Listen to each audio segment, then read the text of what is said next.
Hey, what's up guys? Welcome to another video. Today we're going to rank the top 5 roller coaster manufacturers.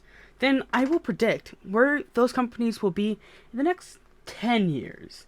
Let's get started. Number 5. Vekoma. For those who do not know, they are a Dutch manufacturer. They built their first roller coaster in 1979, which was Super Spiral at Movie Park, Germany. I would love to rank them higher, but while they have some really good modern roller coasters, those modern roller coasters have not touched the West, not even touched America in general. They do have a tilt coaster coming this next year, but in the US, from what we have for Vekoma right now, all we have is SLCs and boomerangs. I do think Vekoma's on the rise, but it depends on the success of Circuit Breaker at Codaland. So, if it's a success, there's no major downtime, it's really fun, people want to ride it, there's long lines and all that. I could see a lot of just general Vekomas and tilt coasters coming to America, because tilt coasters are very gimmicky, and I think a Cedar Point would really like to having the tallest tilt coaster, but whatever. But if they don't do well with Circuit Breaker, I can see Sensei, the owner of Vekoma, who also owns SNS, saying, well, I guess Vekoma just can't do the American market, and keep the American market to SNS, and keep Europe and Asia to Vekoma.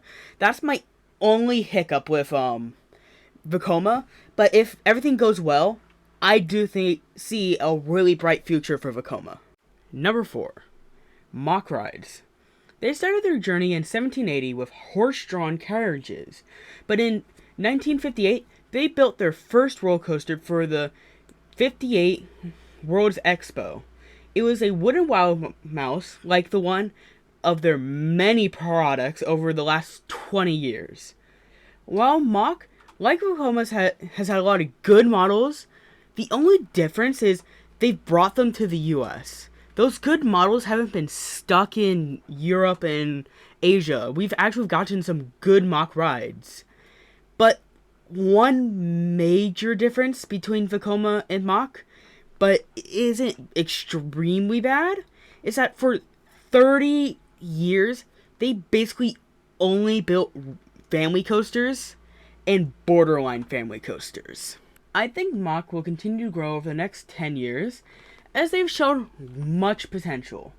With their near perfect layouts in all factors, I can see them becoming the go-to launch company behind maybe Intamin, but also I can see them taking a good chunk of the Hyper and Giga market, which I'll save for the next manufacturer.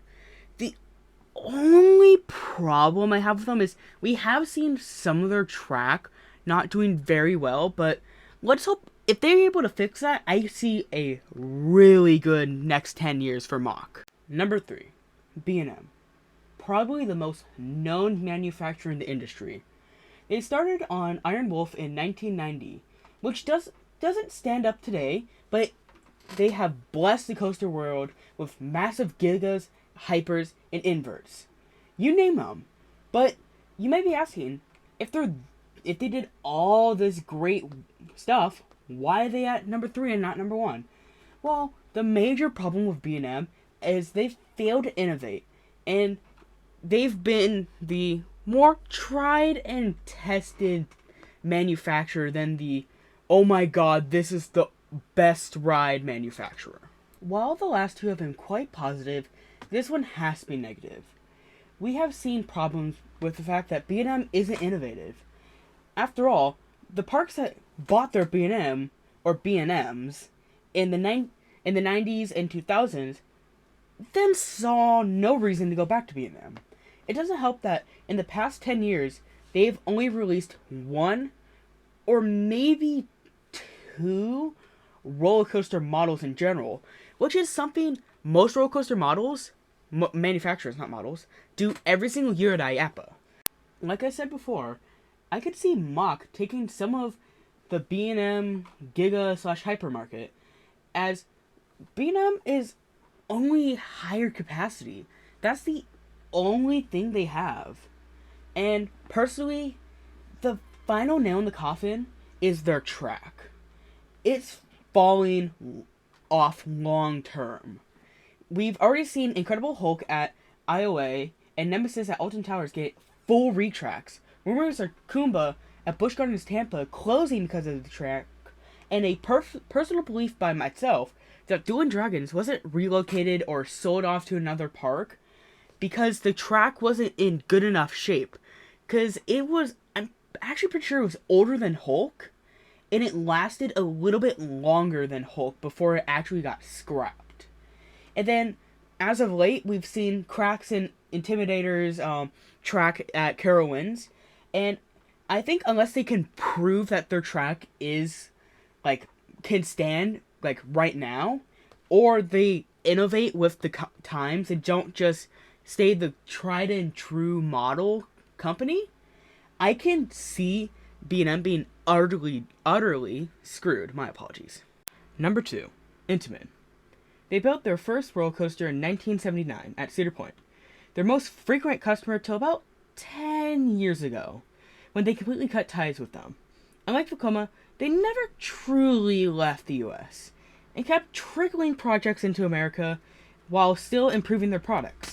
Also, unlike Vekoma, their early projects weren't hot garbage. Their only problem was being well over aggressive, overestimating how many people would ride the ride in an hour and stuff like that, and the unreliability of their roller coasters. They have been seeing a little bit of problems recently with, in the past year alone, we've seen 2 incidents on El Toro and 1 incident on Top Thrill Dragster. I think Intamin will continue to progress over the next 10 years. The only concerning factor you have to think about is that Cedar Fair relationship. I think they will start working together in the next few years, but I don't know at what extent. And I think it will happen mainly because Intamin has shown that their coasters are reliable now and that they are really good crowd pleasers. And some of the biggest chains are getting them. The SeaWorld chains are getting them. Universal has gotten 2. And I just think that if they get Cedar Fair back onto their side and Cedar Fair starts adding more Intamins into their parks, we can see this company skyrocket in the next 10 years. Number 1, RMC. I think if you're an enthusiast and clicked on this video, then you knew who was going to be number 1. They started in 2001, and they had worked on some of the greatest roller coasters even before they did their first Iron Horse conversion of Texas Giant in 2011. What comes to mind is El Toro. For their little sample size, they have some of the greatest roller coasters in the world, and unlike most companies on this list, they have been innovative and haven't had major issues. But there is something extremely wrong, and I don't think everyone sees it. They are running out of projects. There aren't as many horrible wooden coasters as there was about 10 years ago, and to this point, 50% of their projects, actually more than 50% of their projects, have been from RMC conversions of wooden coasters.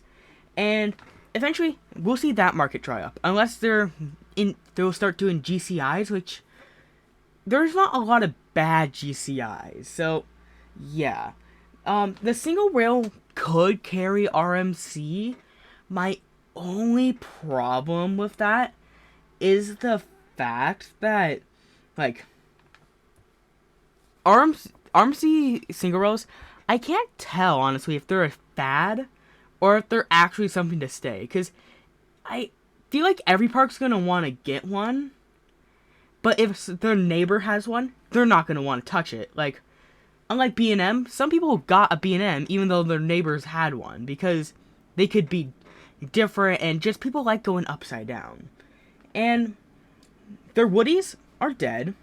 So, they have no wooden market, which would actually be the most logical place for them to actually go, because there's no real competition in the wooden market with only GCI, and they look like they may be moving more towards their Titan track and Gravity Group. And who knows where Gravity Grip is going to be.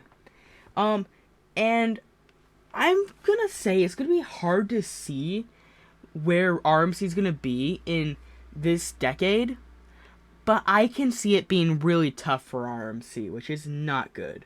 The only thing I could see that could, like, really boost this company is them continuing to innovate, which should keep on happening, but my only fear is that Alan Schulke is no longer in the company. I'm pretty sure he retired. He may still be sitting around, but he's no longer working on roller coasters. So, his innovation is not going to be going into the company. And let's just hope that they can stay consistent. I would like to thank you guys for watching this video. If you can, hit the like button and subscribe. This one took me a long time. This one took me about 4 hours just to edit and record. And it took me about 2 hours to do the script. So please, I put a lot of effort into this video. Hope you guys did enjoy. And I'll see you guys in the next video. Goodbye.